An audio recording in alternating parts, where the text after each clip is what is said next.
Welcome to బీజేటీవీ. ముందుగా headlines చూద్దాం.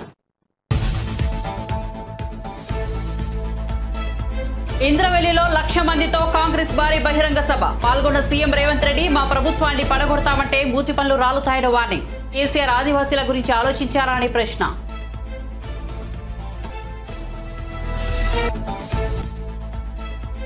యువ నటి మోడల్ పూనం పాండే మృతి. గర్భాశయ క్యాన్సర్ కారణంగా చనిపోయిన పూనం. ఆమె వయసు 32 ఏళ్లు.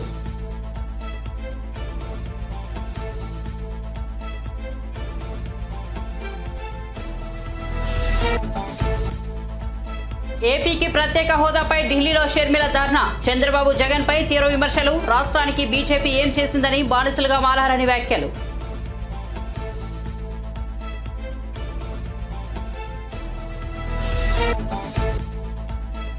తమిళగ వెట్రి కళగం పేరుతో రాజకీయ కొత్త పార్టీని స్థాపించిన హీరో విజయ్. లోక్సభ ఎన్నికల్లో పోటీ చేయడం లేదని వెల్లడి. తమిళనాడు రాజకీయాల్లో అవినీతి పెరిగిపోయిందని విమర్శ.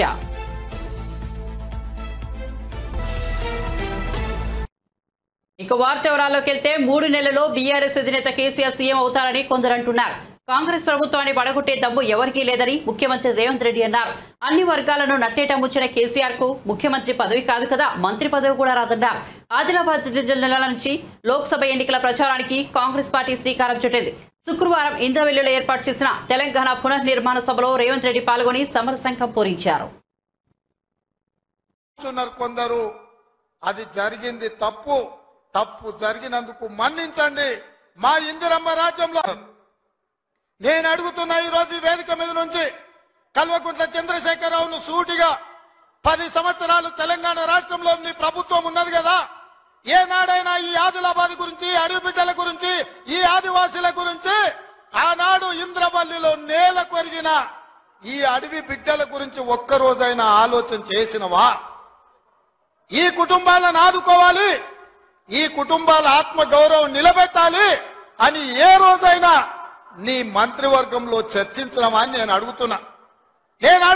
ఇవాళ నువ్వు, నీ కుటుంబము, నీ కొడుకు, నీ బిడ్డ, నీ అల్లుడు, నీ సుట్టపల్ల కోసమే తెలంగాణ రాష్ట్రం వచ్చిందా? లేకపోతే ఈ ఆదివాసి బిడ్డల కోసం, ఈ బలైన వర్గాల కోసం తెలంగాణ రాష్ట్రం సోనియమ్మ ఇచ్చిందా అని చెప్పి నేను సూటిగా ప్రశ్నిస్తున్నా. ఇవాళ ఈ వేదిక మీద నుంచి సూటిగా టీఆర్ఎస్ నాయకులకు నేను చెప్పదలుచుకున్నా, తెలంగాణ ప్రజలు 10 సంవత్సరాల మీ దుర్గమార్గమైన పాలనను, ఈ తెలంగాణ రాష్ట్రాన్ని చెరుకు తోటల్లో అడవి పందులు ఏ విధంగా అయితే విధ్వంసం చేస్తాయో, ఈ తెలంగాణ రాష్ట్రం మీద మీరు, మీ కుటుంబ సభ్యులు, మీ పార్టీలు పడి దోసుక తిని కొల్లగొట్టి విధ్వంసం చేసి ఈ తెలంగాణ రాష్ట్రాన్ని విధ్వంస రాష్ట్రంగా మాకు అప్పజెప్పినారు. 7 లక్షల కోట్ల రూపాయల అప్పులు తెచ్చిండ్రు. మరి 7 లక్షల కోట్ల రూపాయల అప్పులు తెచ్చిన మీరు తండ్రిగా నీకు దుఃఖం పొంగుకొచ్చింది ఉంటుంది. ఈ తెలంగాణ రాష్ట్రం త్యాగాల పునాదుల మీద ఏర్పడ్డ ఈ రాష్ట్రం కరెంటు 200 యూనిట్ల వరకు ఇచ్చి సురేఖక్క అందుకే సాగునీటి ప్రాజెక్టులను కట్టే బాధ్యత మా పార్టీ తీసుకుంటుంది, మా ప్రభుత్వం తీసుకుంటుంది. నిన్న మొన్న మాట్లాడుతున్నారు వాళ్ళు 3 నెలల 6 నెలల కేసీఆర్ మళ్ళీ ముఖ్యమంత్రి అవుతాడు, ఈ ప్రభుత్వాన్ని పడగొడతామని. నీ అయ్యా ఎవడ్రా పడగొట్టేటోడు? పడగొడతారా? ఎవడు కొట్టేది? నేను అడుగుతున్నా, వేలాది మంది మా యువకులు ఇక్కడ ఉన్నారు, మీరందరు చూసుకుంటే ఊరుకుంటారా? పడగొడితే ఊర్లలోకి రానిస్తారా? ఊర్లలో ఎవడన్నా ఈ ప్రభుత్వాన్ని పడగొట్టాలన్న ఆలోచన చేస్తే మీ ఊర్లో యాప చెట్టుకు కోదండం వేసి కొట్టండి, లాగుల తొండలు ఇడవండి.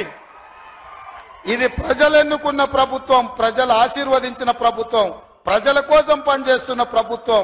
ఇది ప్రజా ప్రభుత్వం. ఆడ అనుకుంటుండు 1,00,000 కోట్లు పెట్టి కట్టిన కాళేశ్వరం కూలినట్టు ఈ ప్రభుత్వం కూలుతుందని. నీ అయ్యా నువ్వు దోపిడీకి పాల్పడ్డావు కాబట్టి ఆ కాళేశ్వరం గాలి వస్తే కొట్టుకుపోయింది. ఈ ప్రభుత్వం గాలి కాదు కదా, నీ ఖాందాన్ మొత్తం వచ్చినా బోర్ల బొక్కలు పండబెట్టి తొక్కుతాం. ఎవడా నీ ప్రభుత్వం పడుతుందనో 6 నెలలకో 3 నెలలకో కేసీఆర్ ముఖ్యమంత్రి అవుతాడని చెప్పిండంటే మూతి పండ్లు రాలుతాయని నేను చెప్పదలుచుకున్నా.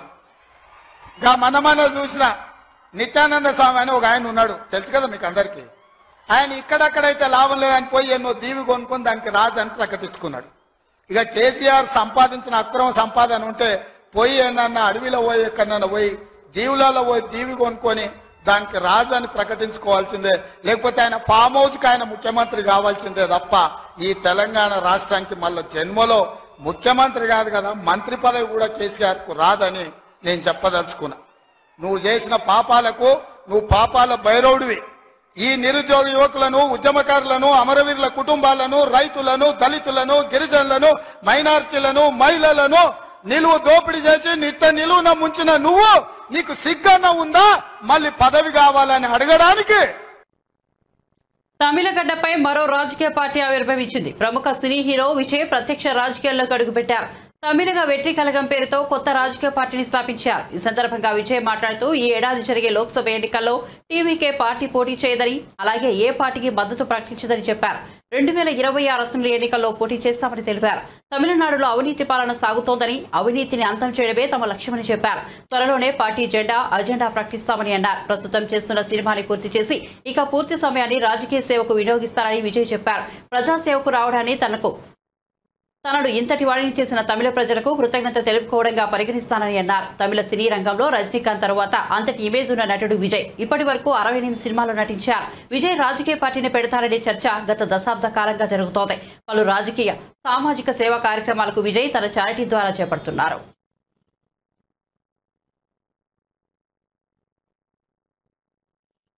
ఆంధ్రప్రదేశ్ కు ప్రత్యేక హోదాపై రాష్ట్ర కాంగ్రెస్ చీఫ్ వైఎస్ షర్మిల ఢిల్లీలోని ఏపీ భవన్ వద్ద ధర్నా చేపట్టారు. ఈ సందర్భంగా ఆమె మీడియాతో మాట్లాడుతూ ప్రత్యేక హోదాపై నాడు సీఎంగా ఉన్న చంద్రబాబు, విపక్ష నేతగా ఉన్న జగన్ ఏమని అన్నారో వారి ప్రసంగాల తాలూకు క్లిప్పింగ్స్ ను అందరికీ వినిపించారు. హోదా 5 ఏళ్లు కాదు 10 ఏళ్లు ఇవ్వాలని చంద్రబాబు పేర్కొనగా 25కి 25 ఎంపీలను గెలిపిస్తే హోదా ఎలా ఇవ్వాలో చూస్తామని జగన్ ఆవేశంగా ప్రసంగించడం ఆ క్లిప్పింగ్స్ లో ఉంది. అనంతరం షర్మిల తన ప్రసంగం కొనసాగించారు.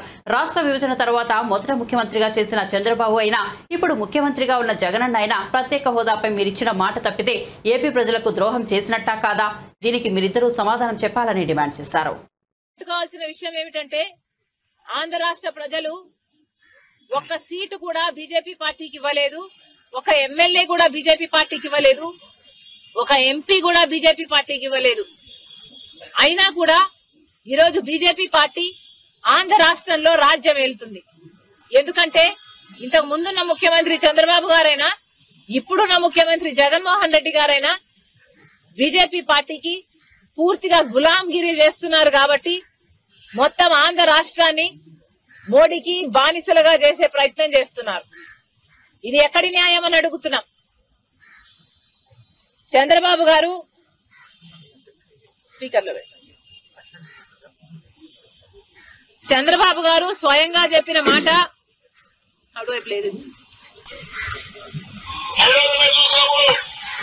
స్పెషల్ స్టేటస్ ఇవ్వాలి.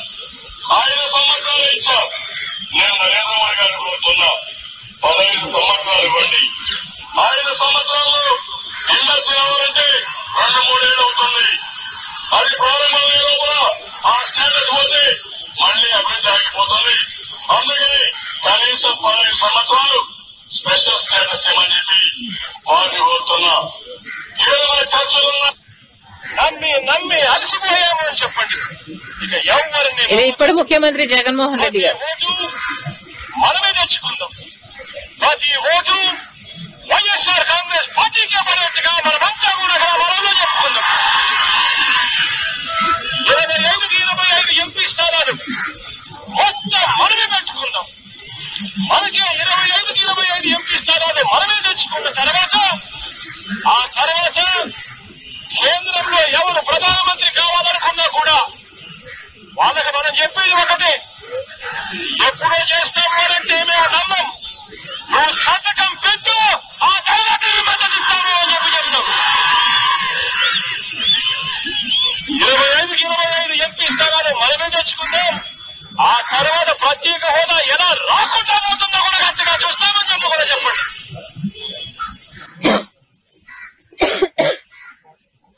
ముందు 5 సంవత్సరాలు ఉన్న ముఖ్యమంత్రి చంద్రబాబు గారైనా, ఇప్పుడు 5 సంవత్సరాలు ముఖ్యమంత్రిగా ఉన్న జగనన్న గారైనా ఆంధ్ర రాష్ట్ర ప్రజలకు మీరిచ్చిన మాట ఇలా తప్పితే మీరు ద్రోహం చేసిన వారు అవునా కాదా ఆంధ్ర రాష్ట్ర ప్రజలకు మీరు సమాధానం చెప్పాల్సిన అవసరం ఉంది. ఈరోజు బీజేపీ పార్టీ ఆంధ్ర రాష్ట్రాన్ని మరీ హీనంగా, కనీసం ఆంధ్ర రాష్ట్ర ప్రజలని మనుషులుగా కాదు పురుగులుగా చూస్తున్నా కూడా మీ అందరూ అంటే మొత్తం అంతమంది ఎంపీలు అంటే 25 ఎంపీలు ఉన్నారు ఆంధ్ర రాష్ట్రానికి. మొత్తం 25 ఎంపీలకు మొత్తం అందరూ బీజేపీకే గులాంగిరి చేస్తున్నారు, బీజేపీకే బానిసలయ్యారు. ఎందుకు అని అడుగుతున్నాం. పోనీ బీజేపీ పార్టీ మనకేదైనా మేలు చేస్తుంటే మీరు ఇంతగా బీజేపీ పార్టీకి గులాంగిరి చేసినా ఆంధ్ర రాష్ట్ర ప్రజలు ఏమీ అనుకునేవారు కాదు. టీడీపీ అధినేత చంద్రబాబు సతీమణి నారా భువనేశ్వరి శ్రీ పొట్టి శ్రీరాములు నెల్లూరు జిల్లాలోని ఆత్మకూరు నియోజకవర్గంలో శుక్రవారం పర్యటించారు. చంద్రబాబు అరెస్టును తట్టుకోలేక అల్లిపురంలో గుండెపోటుతో మృతి చెందిన టీడీపీ కార్యకర్త కమ్ముజుల ఆంజనేయరెడ్డి కుటుంబాన్ని పరామర్శించారు. అన్ని విధాలుగా అండగా ఉంటామని భరోసా ఇచ్చారు. బాధిత కుటుంబానికి 3 లక్షల ఆర్థిక సాయం చెక్కును అందజేశారు.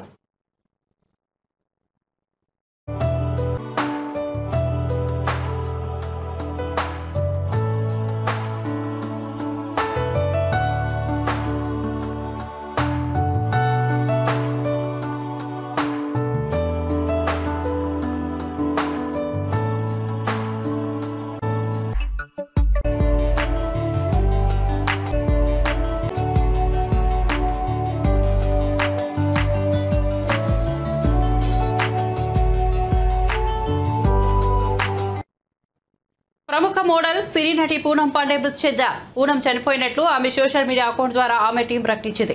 ఆమె వయసు 32 ఏళ్లు. మాకు ఎంతో కఠినమైన రోజు. గర్భాశయ క్యాన్సర్ కారణంగా మేము ఎంతో అభిమానించే పూనం పాండే చనిపోయారని చెప్పడానికి ఎంతో బాధపడుతున్నామని తెలిపారు. ఆమెతో పరిచయం ఉన్న ప్రతి వ్యక్తి స్వచ్ఛమైన ప్రేమ దయను పొందారు.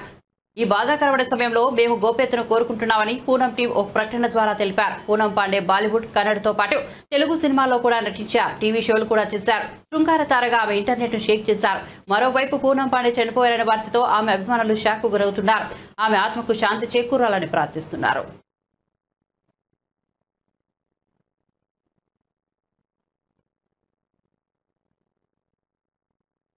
మెదక్ జిల్లా తూప్రాన్లోని బాలుర రెసిడెన్షియల్ పాఠశాలను మంత్రి పొన్నం ప్రభాకర్ శుక్రవారం ఆకస్మికంగా తనిఖీ చేశారు.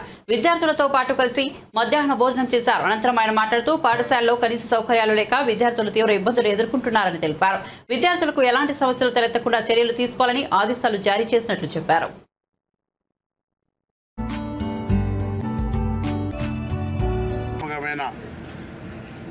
పాత ఓల్డ్ 35 రెసిడెన్షియల్ స్కూల్స్లలో ఉన్నటువంటి ఈ స్కూల్ కూడా అది కూడా 10 సంవత్సరాలు ముఖ్యమంత్రిగా ప్రాతినిధ్యం వహించిన నియోజకవర్గంలో ఉన్న స్కూలు. దీని పరిస్థితి ఏందో చూద్దామని వచ్చాం. సడన్గా స్కూలుకు సంబంధించిన అనేక సమస్యలు, అదనపు తరగతులు కావచ్చు, ఈ హాస్టల్లోకి కుక్కలు రావడం వల్ల వాళ్ళ రూమ్లు కావచ్చు, బెడ్స్ డార్మెటరీ లేకపోవడం కావచ్చు, డ్రింకింగ్ వాటర్ సంబంధించి ఇష్యూ కావచ్చు, కాంపౌండ్ కూలిపోయిన కావచ్చు, అవన్నీ ఉన్నాయి. ఆ ఇష్యూస్ అన్నిటికి సంబంధించి మిగతా కొంత పెద్దల సహకారం తీసుకొని సిఎస్ఆర్ ద్వారా కానీ లేదా రెవెన్యూ డివిజనల్ ఆఫీసర్లు కావచ్చు, మున్సిపల్ కమిషనర్ కావచ్చు, ఎంఆర్ఓల ద్వారా కొన్ని సూచనలు చేసినాం. కొంత సమస్య పరిష్కరించడం, వ్యక్తిగతంగా కూడా అందరం బాధ్యత తీసుకొని ఈ యొక్క కలెక్టర్ గారు కూడా విజిట్ చేయమని చెప్పినాం. దీని మిగతా లిఖితపూర్వక అంశాలు, అదనపు క్లాస్ రూమ్లకు సంబంధించి ప్రిన్సిపల్ సెక్రటరీ పుర వెంకటేశ్వర గారితో కూడా మాట్లాడాం. ఇవన్నీ కూడా వాళ్ళ డైరెక్టర్ రమణ కుమార్ గారితో కూడా మాట్లాడాం. స్కూలుకు సంబంధించిన మార్పు కన విధంగా ఆకస్మిక తనిఖీ ద్వారా ఇక్కడ ఈ యొక్క పాఠశాల రూపు మార్చాలనే ప్రయత్నం జరుగుతుంది. తప్పకుండా అందరూ సహకారం కోరుతున్నాం. పట్టణంలో ఉన్నటువంటి మిగతా పెద్దలందరూ కూడా ఇప్పుడు ఆదర్శ మోటార్ సంబంధించిన వాళ్ళతో లైబ్రరీ కట్టించేది కావచ్చు, ఇక్కడ వేరే వేణు కార్వా అనే వ్యక్తితోటి బెడ్స్ అన్ని కూడా డార్మెటరీ బెడ్స్ చేయించేది కావచ్చు. ఈ విధంగా అన్ని రకాల పనులు చేసే విధంగా కార్యక్రమం తీసుకుంటున్నాం. ఈ పాఠశాల వసతి సౌకర్యాలకు సంబంధించి పట్టణంలో మిగతా వాళ్ళందరూ కూడా సహకరించాలని చెప్తున్నారు. రేవంత్ రెడ్డి ముఖ్యమంత్రి అయిన తర్వాత తొలిసారిగా ఆదిలాబాద్ జిల్లాలో పర్యటించారు. ఆదివాసీల ఎలువేల్పు నాగోబను దర్శించుకుని ప్రత్యేక పూజలు నిర్వహించారు. ఈ కార్యక్రమంలో డిప్యూటీ సీఎం బట్టి విక్రమార్క, మంత్రులు కొండా సురేఖ, సీతక్క, తుమ్మల నాగేశ్వరరావు, ఇతర ఉన్నతాధికారులు పాల్గొన్నారు.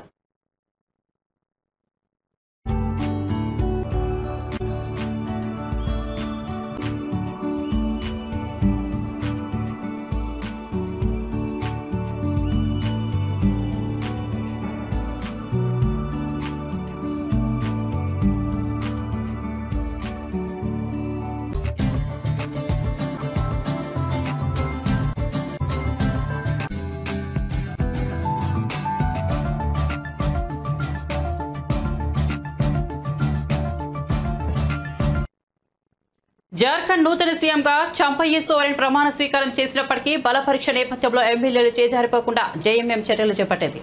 ఇందుకోసం తమకు మద్దతుగా ఉన్న ఎమ్మెల్యేలందరినీ హైదరాబాద్ కు తరలించింది. జార్ఖండ్లోని సంకీర్ణ ప్రభుత్వానికి చెందిన ఎమ్మెల్యేలందరూ శుక్రవారం మధ్యాహ్నం బేగంపేట విమానాశ్రయానికి చేరుకున్నారు.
పార్లమెంట్ ఎన్నికల్లో మల్కాజ్గిరిలో ఎగిరేది కాంగ్రెస్ జెండానేనని నిర్మాత బండ్ల గణేష్ అన్నారు. ఈ స్థానం నుంచి ఎంపీగా పోటీ చేసేందుకు ఆయన శుక్రవారం దరఖాస్తు చేశారు.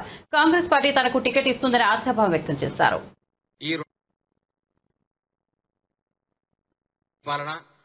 తెలంగాణ ప్రజల హృదయాలు దోచుకున్న తీరు, తెలంగాణలో ఈ సస్యశ్యామలమైన ఈ పరిపాలనలో అంతా సంతోషంగా ఉన్నారు.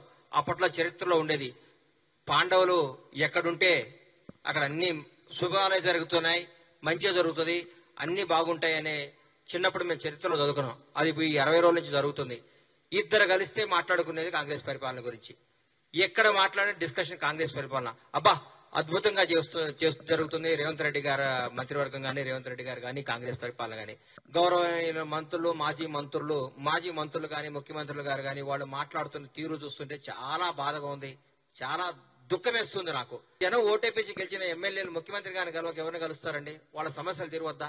వాళ్ళ సమస్యలు సాల్వ్ చేసుకోవద్దా? ప్రజలకు వాళ్ళు సేవ చేయొద్దా? వాళ్ళు కలవద్దా? వచ్చి ఓన్లీ అనేది తెలంగాణ భవన్లో కూర్చొని మీటింగ్లు చెప్పుకోవాలి, వెళ్ళిపోవాలనా? ప్రభుత్వాన్ని తిట్టాలనా? ప్రజాసేవ చేయొద్దండి?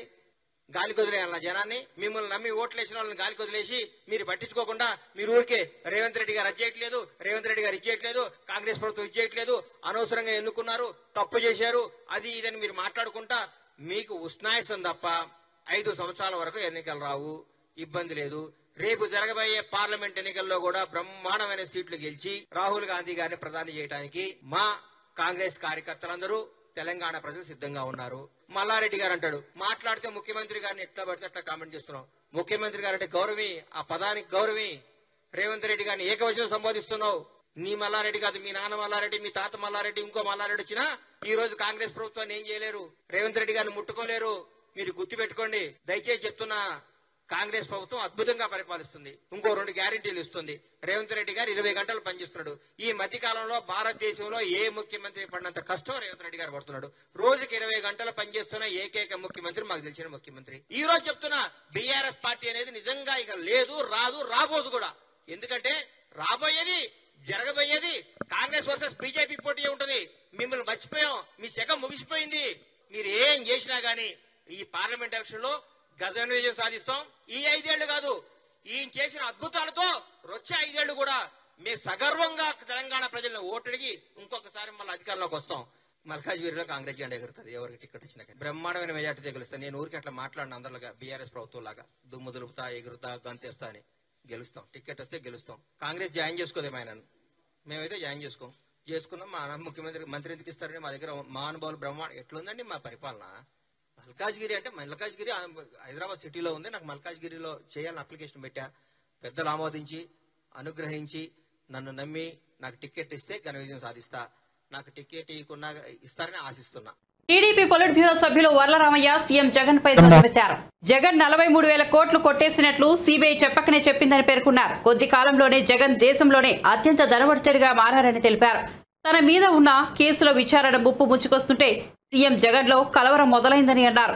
కేసుల భయంతో వణికిపోతున్న జగన్ ఆ కంగారులో ఏ నిర్ణయాలు తీసుకుంటున్నారో ఆయనకే తెలియడం లేదని వర్లరామయ్య ఎద్దేవా చేశారు. జగన్ ఆస్తులని బినామీల పేరు మీదనే ఉన్నాయని, ఆయనపై బినామీ చట్టం కింద చర్యలు తీసుకోవాలని స్పష్టం చేశారు. తాడేపల్లి నివాసం, బెంగళూరు ప్యాలెస్ కూడా బినామీల పేర్లపైనే ఉన్నాయని వివరించారు. ప్రతిపక్షాలు అడిగినా, పత్రికలు అడిగినా, ప్రజా సంఘాలు అడిగినా, కుల సంఘాలు అడిగినా, హేతువాదులు అడిగినా, న్యాయవాదులు అడిగినా, ఎవరు అడిగినా కూడా సమాధానం చెప్పరు. ఆయన సమాధానం చెప్పకుండా మౌనంగా ఉంటారు. ఆయన మౌనంగా ఉంటే ఆ ప్రశ్నలు అర్ధాంగీకారమా? ఆయన ఒప్పుకున్నట్ట, లేకుంటే ఆయన దగ్గర సమాధానం లేనట్ట? ముఖ్యమంత్రి గారి మనస్తత్వం విపరీత మనస్తత్వం అని రాష్ట్ర ప్రజలకు నేను తెలియజేస్తున్నా. కాదు అని ఆయన కానీ, ఆయన అనుయాయులు కానీ, ఆయన అంతేవాసులు కానీ ఎవరైనా చెప్పాలంటే చర్చకు మేము సిద్ధం. అది అతని మీద 11 ఛార్జ్షీట్లు వేశారండి సిబిఐ. 43,000 కోట్ల రూపాయలు తన తండ్రి ముఖ్యమంత్రిత్వాన్ని అడ్డు పెట్టుకొని కొట్టేశారన్నారండి CBI. That is on record. 11 ఛార్జ్షీట్లు కూడా సిబిఐ కోర్టులో వేశారు. సిబిఐ కోర్టు పరిగణలోకి తీసుకుంది. అన్నిటికీ కూడా క్యాలెండర్ నంబర్ ఇచ్చారు. విచారణ జరగబోయే సమయంలో, ఇది ఎప్పుడు 10 ఏళ్ల క్రితం, 31/3/2012, 31/3/2012 ఛార్జ్షీట్లు వేయటం మొదలుపెట్టారు. అంటే 10 సంవత్సరాలు 11 సంవత్సరాలు అయింది. జగన్మోహన్ రెడ్డి గారి మీద ఛార్జ్షీట్లు వేసి 11 సంవత్సరాలు అయింది. ఆయన మీద కేసుల విచారణ ఎందుకో ఆగిపోయింది. ఎందుకు ఆగిపోయింది అనేది ఇప్పుడు సుప్రీంకోర్టులో విచారణ జరుగుతుంది. అందులోకి నేను వెళ్ళను, సబ్ జుడిస్ అవుతుంది కనుక. న్యాయశాస్త్రం గురించి కాస్త కూస్తే నాకు తెలుసు కనుక ఎందుకు ఆయన కేసుల విచారణ 11 సంవత్సరాలుగా అట్లా ఆగిపోయింది? Who stayed this? Is it a legal stay or illegal stay? ఇదంతా కూడా సుప్రీంకోర్టులో ఆ కేసులో తెలుస్తారు కనుక అందులోకి నేను వెళ్ళను. At the same time enforcement directorate కూడా 5 కేసులు రిజిస్టర్ చేశారు. 5 కేసుల్లో కూడా ఛార్జ్షీట్లు వేశారు. 2,000 కోట్ల రూపాయల పైచిలకు ఆస్తులు స్వాధీనపరుచుకున్నారు జగన్మోహన్ రెడ్డి గారి ఆయన కో accused, connecting him as N accused for the offence. ఈ నేరానికి సంబంధించి ఇతను చేసిన తప్పులకు సంబంధించి దాదాపు 2,000 కోట్ల పైచిలకు ఆస్తులు, ఆ లిస్టు కూడా ఉన్నది. ఏ ఆస్తులు లిస్టు కూడా నా దగ్గర ఉంది, సీజ్ చేసింది. ఇవన్నీ రాష్ట్ర ప్రజలకు వివరంగా చెప్పాల్సిన అవసరం లేదు, మీకు కూడా తెలుసు. నేను ఎందుకు ఈ రోజున ప్రెస్ ముందుకు వచ్చానంటే, 8 ఎకరాల పొలం బిట్లుగా 10 సెంట్లు 15 సెంట్లు చేస్తే, టోటల్ చేస్తే 8 ఎకరాల పొలం అన్యాయక్రాంతం చేశాడని జార్ఖండ్ సీఎం హేమంత్ సోరెన్ గారిని నిన్న ఎన్ఫోర్స్మెంట్ డైరెక్టరేట్ అరెస్ట్ చేశారు. అతను ముఖ్యమంత్రిగా ఉండగా, ముఖ్యమంత్రి పదవిలో ఉండగా అరెస్టు చేశారు. అప్పుడప్పుడు అతనితో రాజీనామా చేయించారు, సెంట్రల్ జైలుకి పంపించారు. I appreciate the action of enforcement directorate. Excellent action. నేరం చేసిన వాడు ఎంతటి వాడైనా, ఏ స్థాయిలో ఉన్నా మన ఎన్ఫోర్స్మెంట్ డైరెక్టరేట్ ఏమీ కూడా వదలట్లేదు, గట్టిగా యాక్షన్ తీసుకుంటున్నారు. We appreciate them. At the same time ఢిల్లీలోని తన నివాసంలో ఎన్సీపీ అధినేత శరద్ పవార్ ను ఏపీ కాంగ్రెస్ అధ్యక్షురాలు వైఎస్ షర్మిల కలిశారు. ఆంధ్రప్రదేశ్ కు ప్రత్యేక హోదా అంశాన్ని పార్లమెంట్ లో లేవనెత్తాలని కోరుతూ వినతి పత్రాన్ని అందజేశారు. ఆమె వెంట కేవీపీ రఘువీరారెడ్డి, జేడీ శీలం, తులసిరెడ్డి, మస్తాన్ వలి, శంకర్ పద్మశ్రీ తదితరులు పాల్గొన్నారు.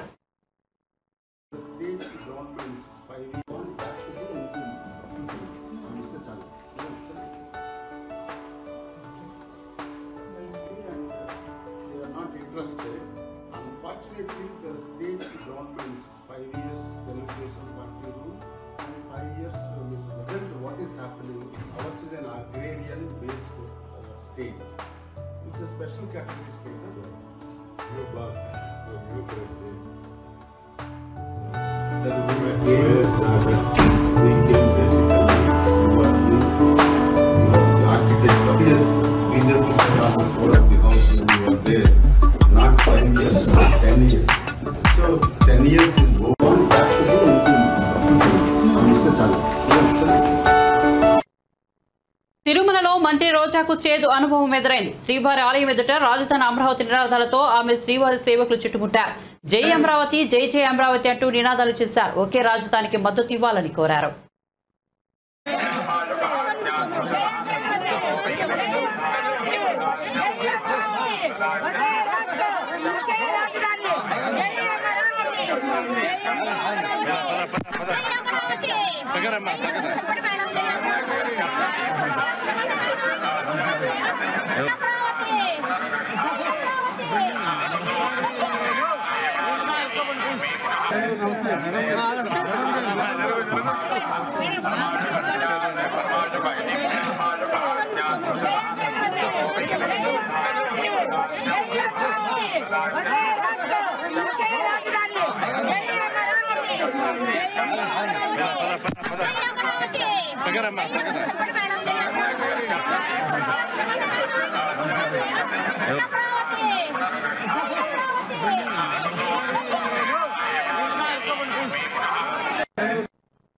బులెటిన్ ముగించే ముందు హెడ్లైన్స్ మరోసారి చూద్దాం.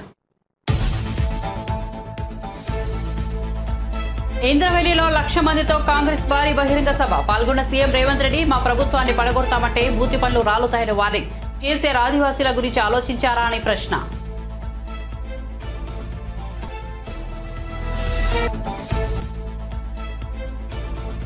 యువ నటి మోడల్ పూనం పాండే మృతి. గర్భాశయ క్యాన్సర్ కారణంగా చనిపోయిన పూనం. ఆమె వయసు 32 ఏళ్లు.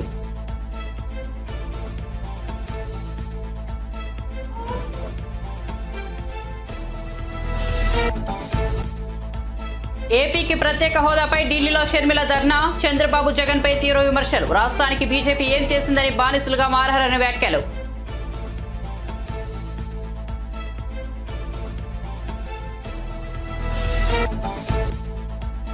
తమిళగ వెట్రి కలగం పేరుతో రాజకీయ కొత్త పార్టీని స్థాపించిన హీరో విజయ్. లోక్సభ ఎన్నికల్లో పోటీ చేయడం లేదని వెల్లడి. తమిళనాడు రాజకీయాల్లో అవినీతి పెరిగిపోయిందని విమర్శ.